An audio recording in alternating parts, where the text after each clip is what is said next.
dengan sangat pentingnya untuk makrifat atau memahami ilmu makrifat untuk mengingat Tuhan, kita harus berusaha sekuat mungkin dari sekarang, mumpung masih sehat, masih diberikan umur.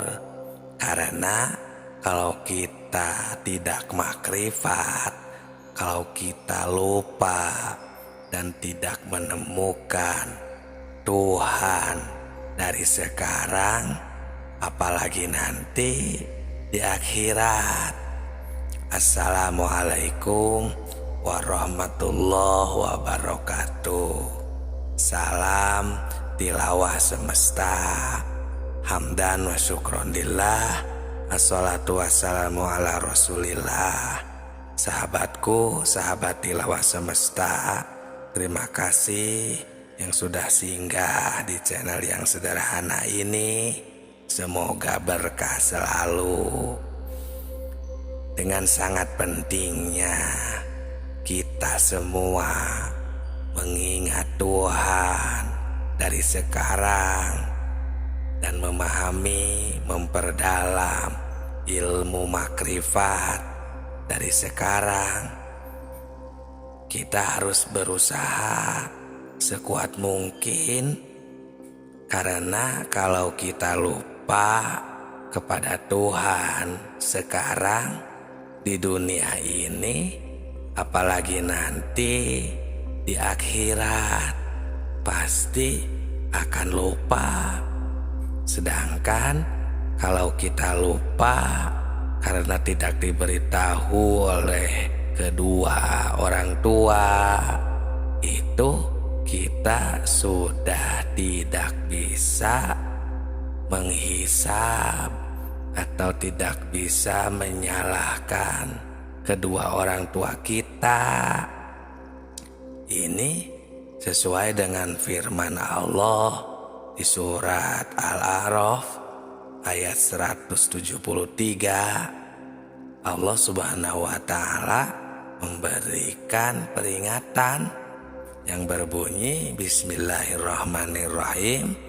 Autakulu innama asroka abauna min qablu wa kunna dzurriyyatam min ba'dihim afatulikuna fa'alal mubtilun, yang artinya agar kamu tidak mengatakan sesungguhnya orang yang telah mempersekutukan Tuhan sejak dahulu itu adalah orang tua kami, sedangkan kami adalah anak keturunan sesudah mereka.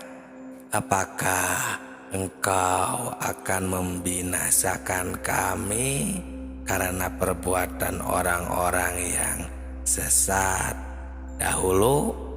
Nah, sahabatku, di sini orang tua kita akan dalam bahaya jika kita tidak makrifat, tidak bisa mengingat Allah dengan benar dari sekarang.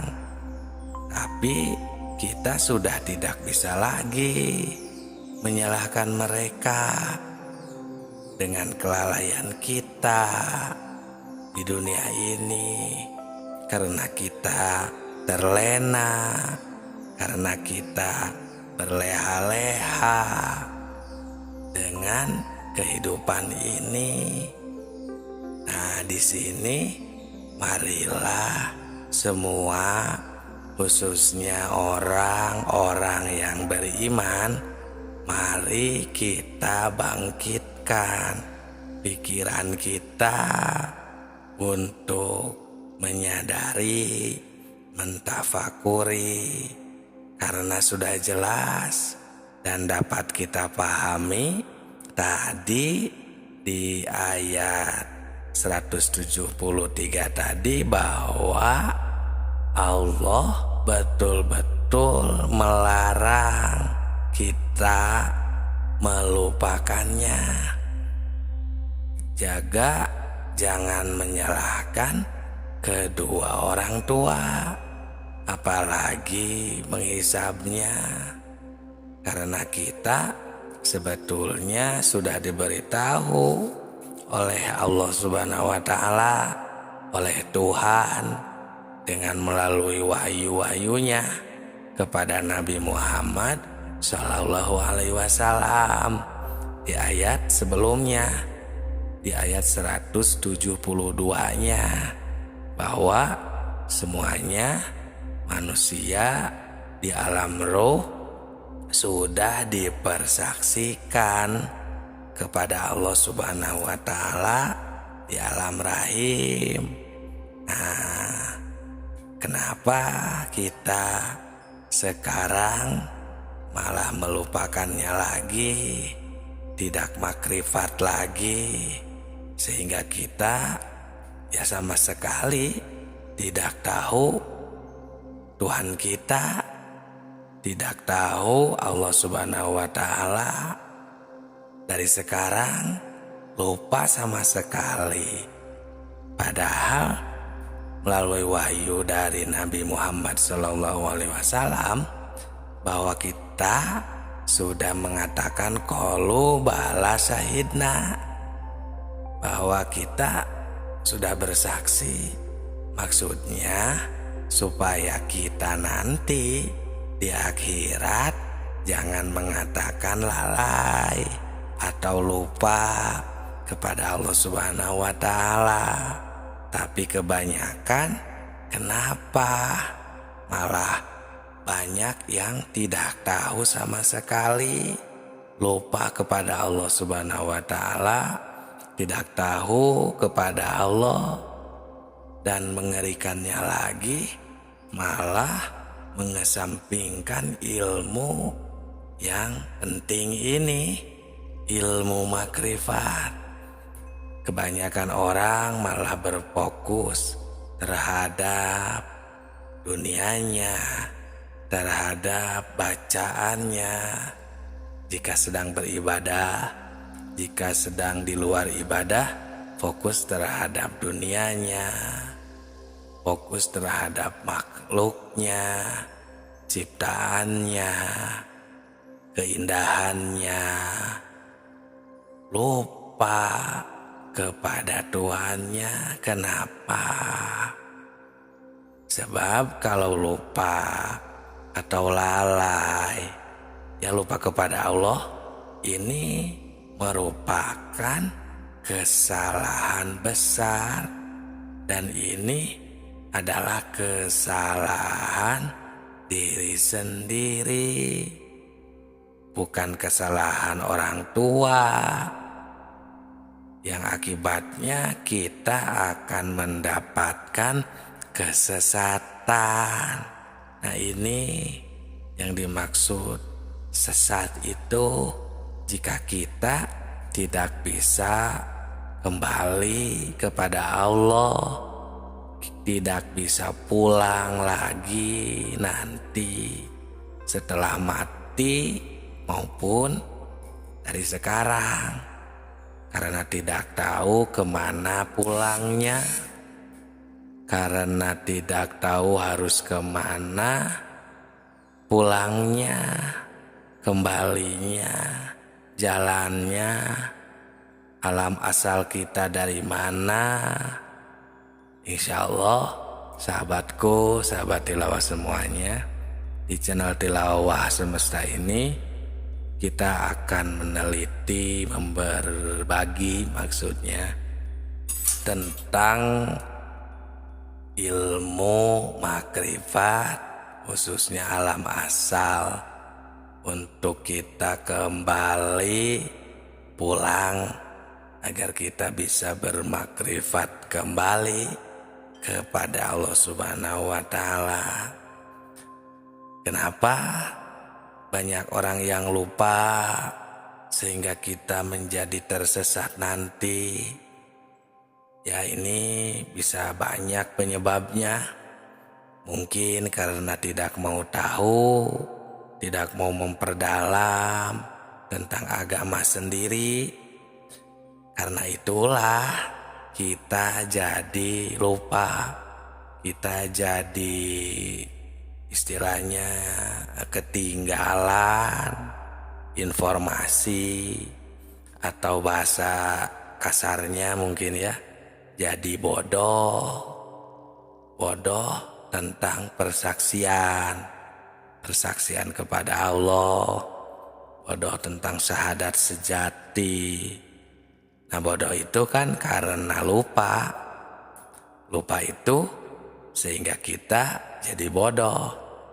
Nah, sebagaimana yang ada dijelaskan di dalam kitab Sirrul Asror, di situ dikatakan penyebab buta hati adalah karena lupa. Dengan lupa kita jadi bodoh. Namun bodoh di sini dalam urusan ketuhanan. Ya, kalau urusan pengetahuan seperti pengetahuan agama maupun pengetahuan duniawi, nah, pasti itu mah pada pintar lah, kami percaya. Namun urusan ketuhanan, mengapa ya seperti itu, seolah kita jadi bodoh? Mungkin karena itu, bodoh dalam urusan ketuhanan. Setelah manusia berjanji di alam arwah. Nah, sahabatku, sahabat tilawah semesta yang kami cintai, di dalam pengertian ingat ada 3 macam. Yang pertama, ada yang mengartikan ingat itu harus banyak zikir atau wirid. Ya, maksudnya membacakan kalimat seperti takbir, tahmid, tahlil. Nah, itu macam yang pertama. Nah, ingat itu, zikir itu ada yang jatuhnya jadi sebuah wirid. Ya, kita harus paham agar kita lebih bijaksana. Terus makna yang kedua, macam yang kedua, ada yang mentafsirkan ingat itu harus banyak mengingat itu dengan memperhatikan hukum-hukum Allah. Seperti di dalam kehidupan kita sehari-hari, kita harus sesuai dengan aturan Tuhan. Contohnya, jangan mengerjakan pekerjaan sesuai dengan sekehendak hawa nafsu. Misalnya, itu makna yang kedua. Ya, sudah bukan lagi makna yang pertama yang membacakan kalimat wirid untuk yang makna kedua. Nah, yang ketiga nih, yang paling tinggi, ada yang mentafsirkan ingat itu, yaitu sebagaimana yang sudah dijabarkan dalam kitab-kitab tasawuf seperti kitab Hikam. Di sana para harifillah mentafsirkan bahwa tentang ingat itu, kita selaku manusia yang ada di jagat raya ini emang harus mengingat atau bertemu kembali agar kita tidak melupakannya, yang disebut dengan ilmu makrifat, bersyahadat, yang tidak hanya syahadat ikrar atau tidak hanya mengucapkan. Ya, jadi di dalam menafsirkan ayat seperti ayat yang tadi itu, jadinya sangat berhati-hati, karena urusan ingat itu adalah urusan hati atau urusan kolbu, yang mana itu penafsiran yang sangat tinggi. Jadi kita harus berhati-hati. Nah, terus bagaimana untuk orang-orang, sedangkan kebanyakan yang mengartikan zikir itu atau ingat itu kebanyakan jatuhnya adalah wiridan atau aurad, seperti membacakan kalimah-kalimah subhanallah, Allahu akbar, alhamdulillah, la ilaha illallah. Pokoknya kalimat-kalimat yang jatuhnya wirid. Nah, itu juga tidak apa-apa. Itu masih zikir. Ya, itu istilahnya penafsiran tingkat dasar. Tapi kita harus ingat juga bahwa zikir itu atau ingat itu adalah pekerjaan hati, pekerjaan kolbu, harus vakum bil wahir, ya, sesuai dengan kenyataannya, sehingga bisa dirasakan oleh orang yang mengingatnya. Nah, untuk mengingat dengan sebenarnya ini harus melalui proses tertentu, karena kolbu itu tidak akan bisa dibohongi. Kolbu bisa ingat cuman kepada yang sudah diketahui, sebagaimana yang sudah dijelaskan di dalam video sebelum ini. Nah, kita tidak akan bisa mengingat jika kita belum mengetahui kalau secara makna hakikat dan makna makrifat. Coba saja kita sama rasakan atau tanyalah hati kita masing-masing secara jujur, apakah bisa ingat kepada yang belum kita ketahui? Coba jawab di kolom komentar ya. Nah, ini sebenarnya jawabannya ada di dalam kolbu kita masing-masing. Untuk lebih jelasnya ada di dalam kitab ya, kami menemukan sebuah keterangan dalil di dalam kitab Sirrul Asror di halaman 80. Di situ dijelaskan wa manatijatul dzikrur ruh fahuwa musahadatu anwari tajaliyati sifat, yang artinya yang dikatakan zikir ruh itu ialah menyaksikan tajalinya sifat. Nah, sahabatku, sahabat tilawah semesta semuanya, di dalam keterangan ini ada kalimat zikir. Di sini makna zikir bukan nyebut lagi atau yang dikatakan wirid, tapi zikir di sini ialah mengetahui atau menyaksikan. Tapi untuk ingat itu harus mengetahui terlebih dahulu kepada yang akan diingatnya.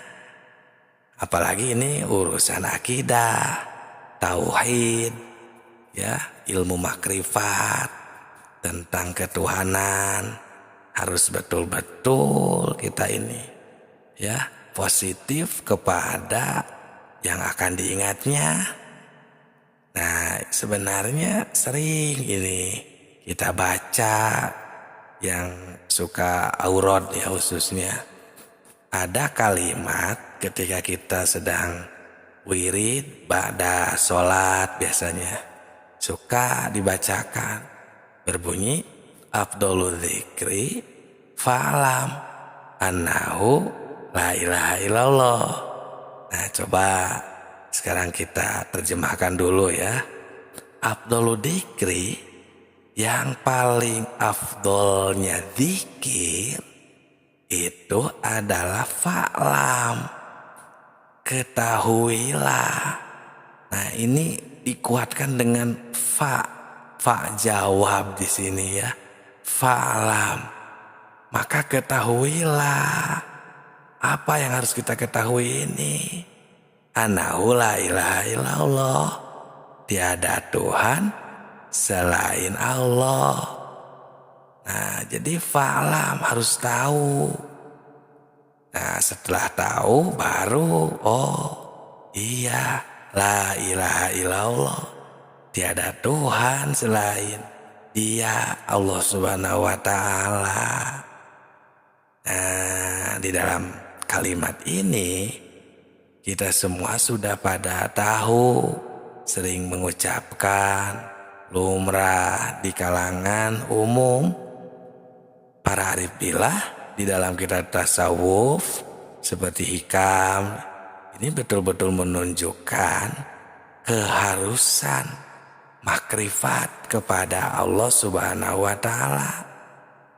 Maksudnya supaya kita ingatnya kepada Tuhan itu benar-benar vakum bidzahir, nyata, terasa kebenarannya, terasa benarnya dengan kolbu kita sendiri. Nah, jadi bagaimana? Nah, kan tadi itu kita tajalli sifat, zikir itu, musyahadah, syahadat itu, ma'rifat itu. Nah, untuk jelasnya seperti ini. Rasakan ya, pahami dengan baik. Ya mungkin kalau yang sudah skip dari tadi atau pindah video, ya mungkin belum jodohnya ya. Nah, ini yang masih setia, spesial untuk sahabat tilawah semua yang mendengarkan, masih menyimak. Contohnya seperti kita sedang melihat atau merasakan lah ya, memakan atau pokoknya tentang kita sedang apapun ya, per jam, per menit, per detik kita di dalam beribadah maupun di luar ibadah, dalam kegiatan kita sehari-hari. Nah, salah satu contoh sedang makan, contohnya makan gula yang manis, karena gula itu kan manis, tidak ada gula yang pedas atau yang asin, jarang ya. Gula itu pasti manis. Contoh nih, ketika kita sedang memakan gula, jadi kita harus menemukan ya, makrifat, mengingat ketika kita sedang makan gula kan tadi contohnya. Jadi kalau yang masih buta atau tidak mengingat Allah, yang makan gula biasanya. Yang ingat, yang ia fokus, yang ia temukan, yang ia saksikan, ya gula yang rasanya manis. Itu kan berarti polos istilahnya ya. Tidak mengingat Tuhan, tidak makrifat kepada Tuhan. Nah, harusnya kita menemukan Tuhan ketika kita sedang memakan gula manis tersebut. Bagaimana prosesnya? Seperti ini. Gula itu kan manis, tapi gula tidak bisa menciptakan manis. Dan manis pun tidak bisa menciptakan gula. Tapi Allah lah yang menciptakan gula. Dan Allah lah yang menakdirkan, menghendaki manis di dalam gula tersebut. Timbul ya Qadir, hei zat yang menakdirkan. Ada Allah ternyata yang sedang menakdirkan manis terhadap gula. Nah, timbul ya Qadir. Qadir itu kan identiknya atau talazumnya itu dengan sifat kudrot. Salah satu dari sifat 20 kan tajalli sifat nih. Nah terus sifat ma'ani itu kudrot yang tidak akan berpisah dengan zatnya. Jadi kita tidak hanya kepada namanya saja, dan kita benar-benar menemukan Allah Subhanahu wa Ta'ala ada ketika kita sedang memakan gula. Nah, jadi tidak hanya mengingat namanya, tapi menemukan zatnya. Bagaimana bisa dipahami?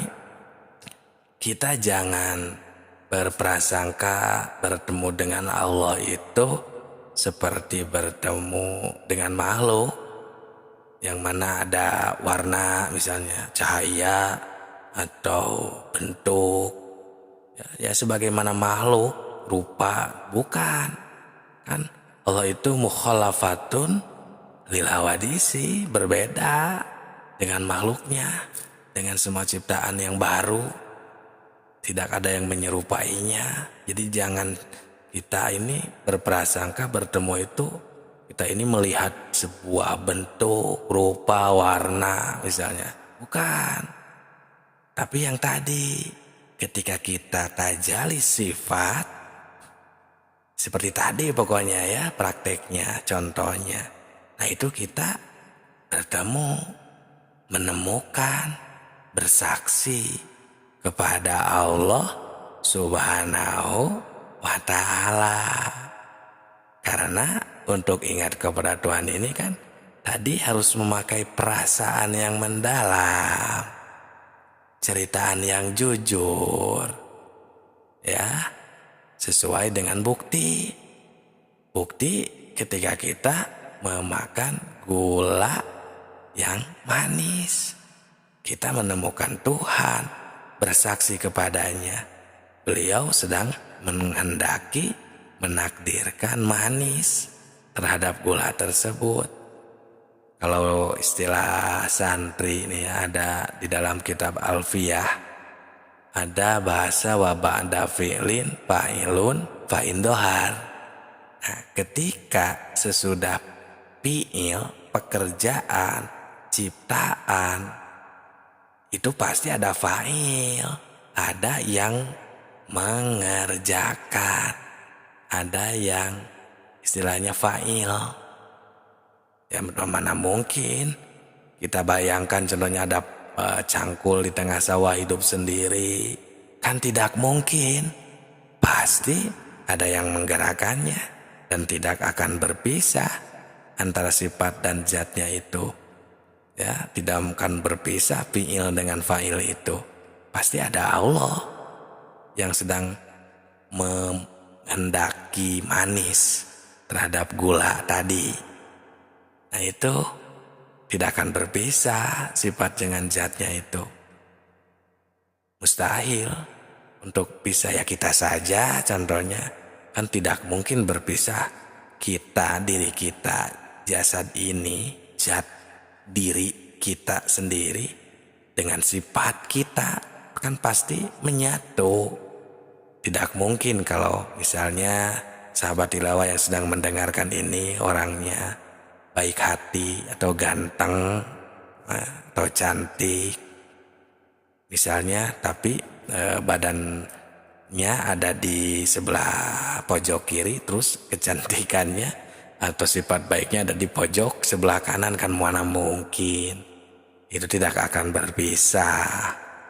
Nah itu sahabatku ya, kita ini harus jujur. Nah kalau kita sudah vakum, sudah terasa di dalam kolbu kita sudah nasiun an dalilin ya, sesuai dengan dalilnya juga.